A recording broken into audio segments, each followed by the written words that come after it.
All right, we are live. Welcome back to the Lions Den podcast, where we talk all things Detroit Lions and sometimes a little something else. Today, we talking about the big win against the Minnesota Vikings at home, keeping our boys in the playoff push. It's the Father and Son podcast. As you can see, Son is in today. Today, we have a special guest, cousin Boo, cousin D'Angelo in the house. He was at the Yes, game with sir. us today. We have one more guest that should be popular that was at the game today. We want to talk to y'all about that great victory today. Before we break down the offense and defense, let's start with you first, son. Give us your overall thoughts on the game. Yeah. Well, my main takeaway is it's another week and another Lions victory, so that's a good one. Um, One of the main things was, you know, from just the game perspective, I would say it was really just pure domination by the Lions. I mean, I would say it was a pure team victory for them today. There was not an exact single player that I would focus on that I would say, like outshined all the others. And at the beginning of the season, like in the beginning of this podcast, I was telling you that the Lions just needed one guy. They just needed one guy to step up, like one guy that can make the plays. But now it's the whole team making the plays. So I'm just really happy that they're finally playing together as a team. Cousin Boo, what's your takeaway on the game as a whole? Well, what I'll say is a good win for the Lions. Very good win. What I was saying today was a team effort in winning this game today. The defense was amazing. The offense came out the gate smoking. I will be honest and say that I won't say any names, but I'll just say number 9 needs a little bit more recognition on that team. Uh, Number 9 needs to get the ball thrown to him a little bit more. I think he scored the first touchdown of the game for the Detroit Lions. You guys can do a little bit more research on that. But Swift is terrible. They need to trade him. Uh, but other than that, great game, Lions. Let's go. Yeah. I hear you there. I know we weren't really all that happy with Swift. Uh, Speaking of which, you just saw it. We just saw it right there. We like to talk about the highlights sometimes. As we going. You talked about number 9, the guy whose name we didn't want to mention. But if you look at the play right here, our guy draws back deep, man. He just look.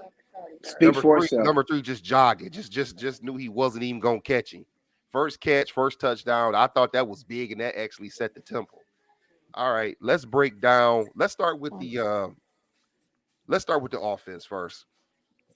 What was starting with you, son? What was your takeaway for? Let's start with the quarterback. What was your takeaway with our quarterback, Jared Goff?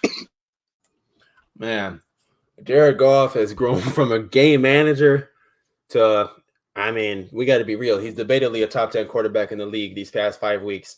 He really has been balling. I saw a stat. It says he's thrown 161 completions and no interceptions in these past, I think, 6 weeks or something like that. Um, so yeah, I mean, I got to give Jared Goff a plus. I mean, you really can't ask him to play much better than he is right now.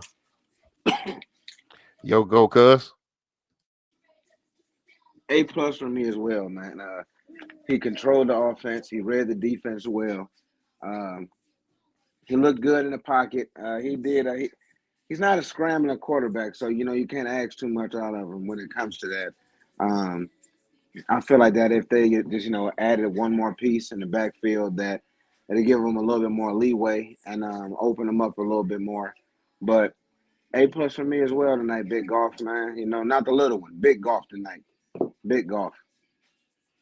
And I'm gonna have to agree with the two of you. JG definitely looked the part today.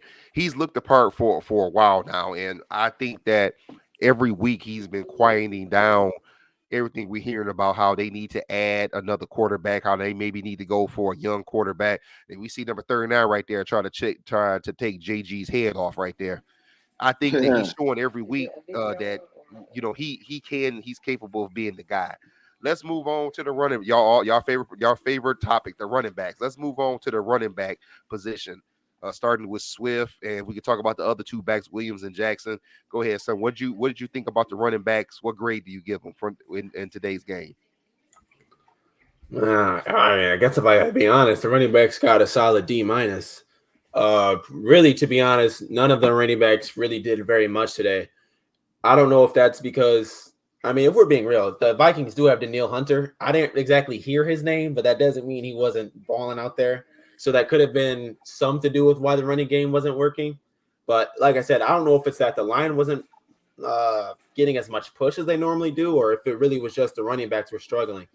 Um, I know you, I know we all were disappointed it was Swift, but personally, I think they need to get him the ball more. I don't know if it's that he's being a diva and that he's too hurt and Deuce Staley doesn't trust him yet. That's what it's starting to seem like because it seems like it's week after week. This dude is not even getting double-digit carries now.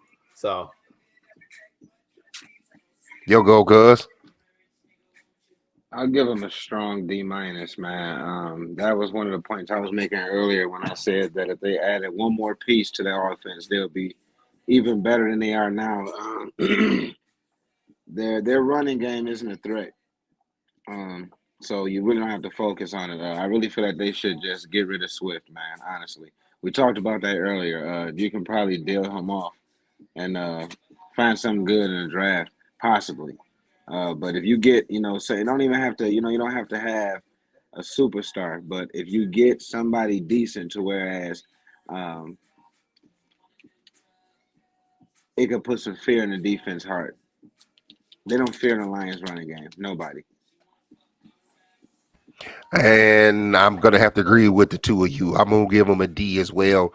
I didn't. You have to have running backs that can get you 4 to 5 yards a carry, because if you can get four, let's say 4 yards a carry, good return. That was a good return right here by Khalif Raymond too. By the way, got our boys good field position. If you can get 4 to 5 yards a carry, that means you can get a first down every 2 downs. So that's not always the Lions seem to stay on 3rd and 6, 3rd and 7, 3rd and 8.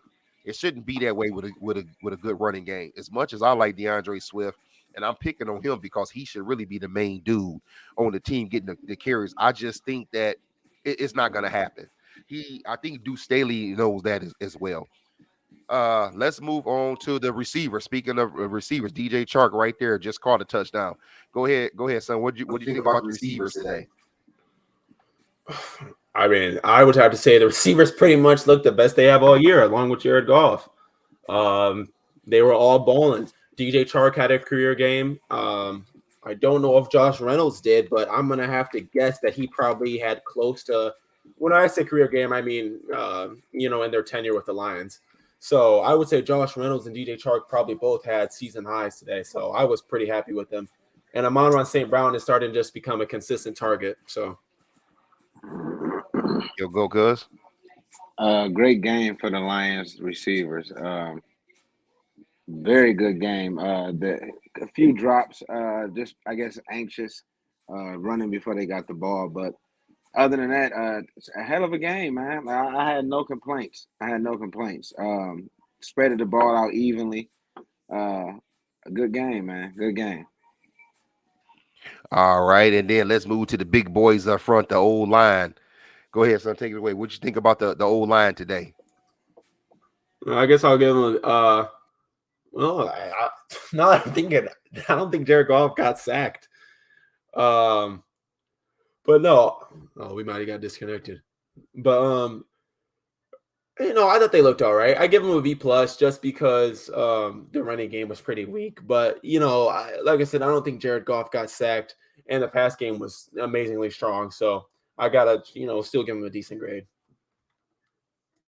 I'm going to say the same. I thought Jared Goff had, honestly, I thought he had great protection throughout the game, and I'm going to have to say that the defense. I'm sorry.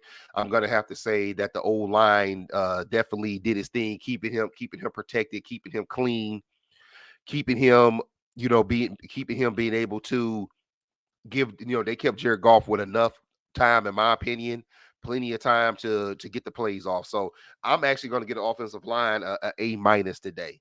Okay, let's move on to the defense. All right, we lost cousin Boo. Maybe he'll get back in here. Let's move on to the defense. The defense gave up 23 points. Offense put up 34. Defense gave up 23. Let's start with the front line, the defensive line, defensive end, defensive tackles. What was your take on how they played today? I'll have to go ahead and give this Lions defensive line an A grade. I mean, these boys is really out here balling, to be honest. I mean, we just saw this guy, Aiden Hutchinson and James Houston. They got in there at the end of the half sacked. Geez, we just saw Aiden Hutchinson pancake somebody, but yeah. So the defensive line, honestly, I thought they were all over the place. They held down Dalvin Cook, and that dude's a beast. He had a very short touchdown run, like Jamal Williams-esque run. So I can't really get mad at them for that. It's hard to keep guys like that out the end zone. But other than that, I thought the defensive line looked pretty good. I'm going to agree with you too. I thought that they did a decent amount of pressure on Kirk Cousins. I did like the combination of Aleem McNeil and Bugs in the middle, plug in the middle, pretty much not giving Dalvin Cook anywhere to run. I don't remember how many yards he had. I just know that Dalvin Cook was not a factor in this game. So I thought the defensive line did pretty well. Okay, what is your take on the linebackers? Hmm. I kind of said this last week, and I'm starting to think this might be a good thing. I honestly did not really notice the linebackers. I didn't really notice Rodriguez out there. I didn't notice Anzalone on the first drive. He had like 3 tackles, so I didn't notice that. But honestly, I don't know. I'm gonna give the linebackers a B plus. I just don't have any complaints for them. I mean, I'll be honest. Let's be real. They were chasing around TJ Hawkinson around the field. I did see that a few times, but other than that, they looked fine. I still think it's a dire need that they need a linebacker though. Yeah, in the draft. And there's Hawkinson right there. Yes, looking at these highlights, I'm going to agree with you. I'm going to give them a B minus. They didn't do bad, but I think that the big offensive line, defensive line up front really held the Vikings run game intact. But Anzalone and Rodriguez, I thought did a good job. I still do think that we need a linebacker who can actually cover. I really, that's what I still think we need. Not that they didn't do that they did bad, but I still think that we need a linebacker who can cover. Let's move on to the DBs. Let's split it up in two parts. No, let's talk about them all at one time. What did you think about the DBs, corners and safeties? Wow. And this is pretty hard just because you don't want to give them. Well, let's just be honest. I gotta give them a D minus. I mean, if I'm being real, they allowed 223 yards from Justin Jefferson. They allowed Adam Thielen to get. Adam Thielen had almost 60 yards receiving. T.J. Hawkinson had 77 yards receiving. No, Adam Thielen had 65. So actually, you have 3 guys that almost had 70 plus yards receiving. You had 4 guys that had over 5 receptions. So, I mean, you can't do it all with just one corner. And I can't get mad that Aaron Glenn has to put these guys in zone because they can't guard these guys in man coverage because you got people like the not third stringers, but you have people not like KJ Osborne and Adam Thielen are necessarily bad, but they should not be getting as much open space as Justin Jefferson is getting, if that makes sense. So the corners, honestly, they looked pretty bad in my opinion, to be honest, if I'm being real. But the safeties, Deshaun Elliott and Kirby Joseph, look pretty good. Yeah, yes, I have to agree with you. I may give them slightly a higher grade. I may say I may give them a C minus, but I am 100% in agreement with you that the corners. I mean, you can't give up 223 yards. Look at him, there he is, right there, Justin Jefferson. You can't give up 223 yards to one player and and say that you played well. And like you said, you made a good point. Cousins was putting it all over the place. Thielen contributed. The former Lion T.J. Hawkinson contributed.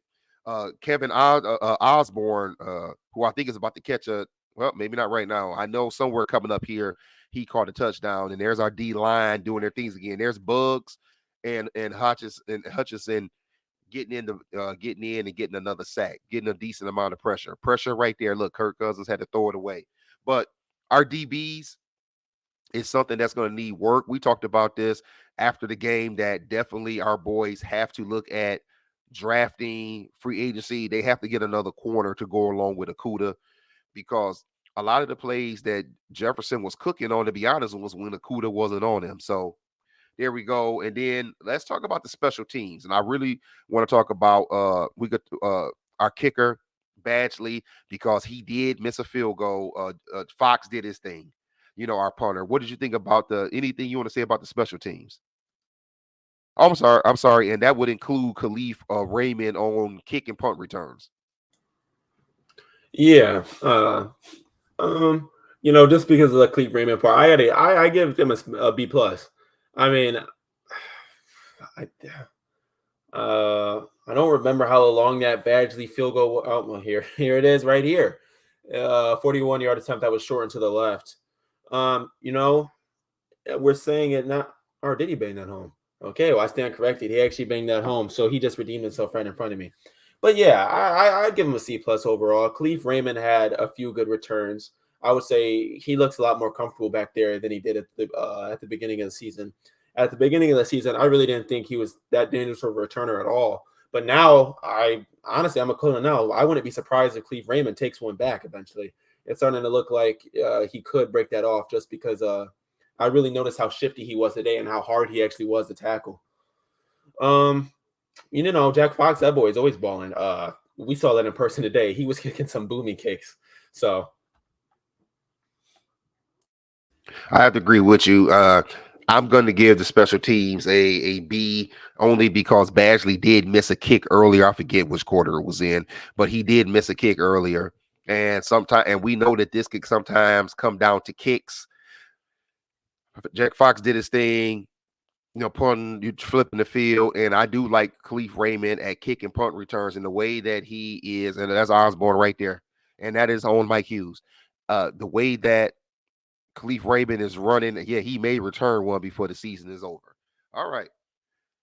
We talked about our overall thoughts on the game. I do want to say to anyone listening that the game was electric. You could feel it when we were walking to the stadium.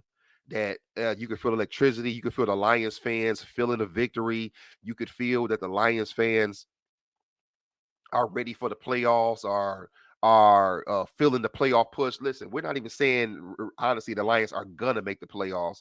We just like the fact that there's a push to make the playoffs, and that right there is enough to make us happy. Speaking of the playoffs, let's talk about next week. Next week we are at the Jets.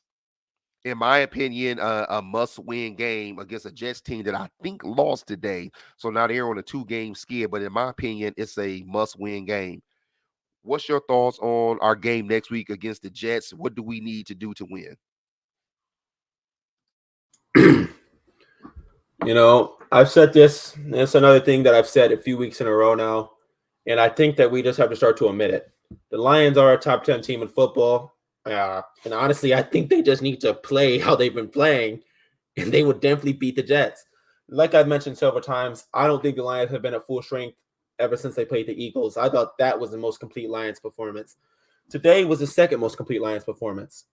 If they can just give us even something that's remotely close to that, because in my opinion, I do think the Vikings, especially talent wise, are better than the Jets. I mean, they have Justin Jefferson. I have to give them Justin Jefferson makes them better than the Jets alone, in my opinion. But yeah, I think if the Lions just play how they've been playing, I think they're a better team than the Jets. I think they can beat the Jets. Agreed. I think that even in New York, they can beat the Jets. What I think is going to be the main factor is going to be the run game. I think that playing these games this time of the year outdoors, we're playing in New York next week, open dome, cold city. We're playing the Panthers Christmas Eve. Not so much a cold, it's not so cold down there, but it's still outdoors. Then home against the Bears, then outdoors against the Packers, where we know January the 8th is going to be cold and it could be snowy and other things in Wisconsin. Starting with the Jets, I do think that the Lions they have to figure out something with the run game. Jared Goff is looking great, but he cannot throw the ball 38, 45, 50 times a game in order for the Lions to win. Now, of course, if that's what we need to do, that's what we need to do. But I think that they have to play how they've been playing, but they have to get the run game going. Listen, it may not be with one running back, but the Lions have to start going over 100 yards a game, rushing the ball. They have to. That's how you win playoff football. I think if they can get the run game going, I don't care how they have to do it. Draw plays, uh, um, the running plays out of the pistol. I don't care what they have to do. They have to get the run game going. But my heart tells me that it's going to be that coming off of two losses, that Robert Saleh is going to have those boys playing, and they're going to be ready. But I predicting the Lions win next week, and I'm going to go. I'm thinking something like 27-17. I'm thinking another 10-point win by the Lions next week, and we keep this playoff push rolling. All right. Do you have any what are your closing thoughts on the game today, the atmosphere? You have anything? Oh no, man! It was just real good to be there today. And if you Lions fans haven't got a chance to catch a game yet, you should try to because that's a fun environment. But no, let's just go out and get that win next week.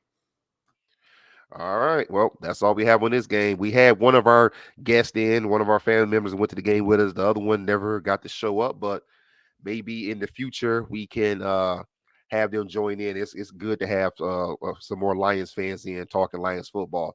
Well, Lions fans, that's all we have. If you haven't already, like, comment, subscribe, hit the notification bell so we can keep talking Lions football. Until then, one pride. Let's get this win next week. Peace. Peace.